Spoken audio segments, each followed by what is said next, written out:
In my reading around this product range, I read about the SMART handpiece. So is that standard on all of these three devices? And exactly what do you mean by a SMART handpiece? Yeah.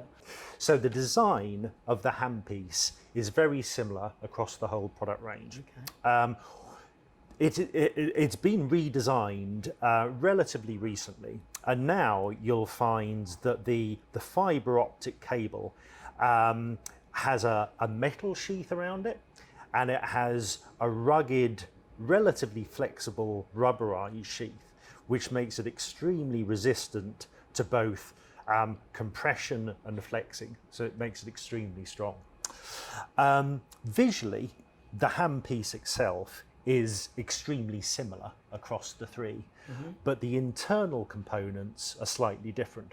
Oh, okay. So to interchange the treatment heads, it's a simple twist and pull type action, rather than a lengthier screwing type design. So these quick attach heads are easy to fit on.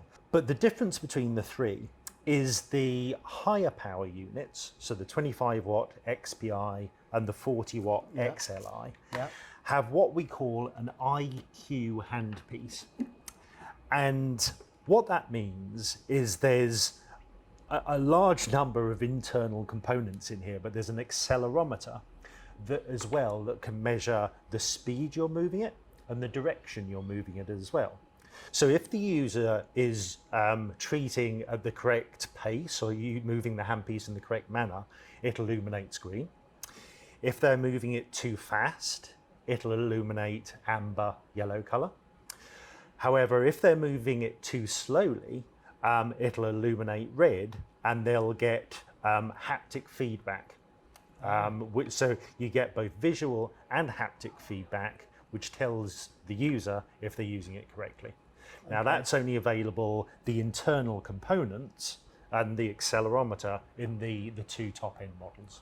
Okay, so that ensures we don't get too much warmth in the tissue, presumably, if we go too slowly. Indeed, it ensures that you're dosing the tissue correctly.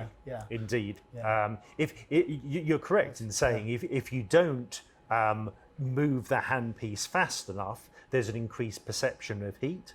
But the critical element is it makes sure that the user doses the tissue correctly. I like that, actually, because that's ensuring I'm getting the right energy density. I'll be perfectly honest with you, I sort of measure it out at the moment and actually sort of calculate what sort of speed I need to do. So the handpiece is actually doing that for me in a way. Indeed. Brilliant. Indeed. Okay. But the general guidance is that we tend to move the handpiece a couple of centimeters a second, and we often treat in a grid type manner, evenly covering the area that we need to treat. Then we're making sure we're not missing any cells. That's great. Correct. Okay, and these transmitters that we've got here, I see these. Presumably, this is where they're stored, is it? There's a storage box ships with the packaging where you can keep the treatment heads, but there's an attachment on all three of the lasers, which allows the user to keep these attached to the top of the unit, so they're safe. You don't lose them. But for ease of use and swapping from, say, a soft tissue area to a bony area, I like the fact that I could have them readily available. Quick and easy to do, and also it keeps them dust free.